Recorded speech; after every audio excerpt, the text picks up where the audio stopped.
Welcome to Bitucate, Unlocking Knowledge and Powering Future.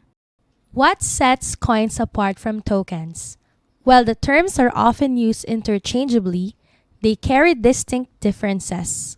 To start, while all coins can be categorized as tokens, not all tokens can be classified as coins. Coins operate on their own blockchains, whereas tokens are established on existing blockchains. Think of any blockchain, say Ethereum, its native asset as ETH, right? Or ADA on the Cardano blockchain, Sol on Solana blockchain. These are all coins. Contrarily, tokens reside on pre-existing blockchains.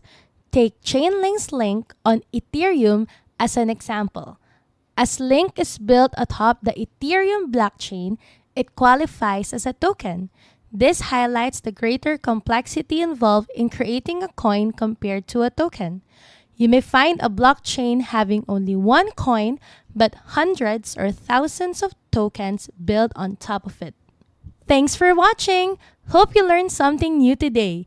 Please like, subscribe, and follow us on all our socials. Don't forget to comment your insights about this video. See ya!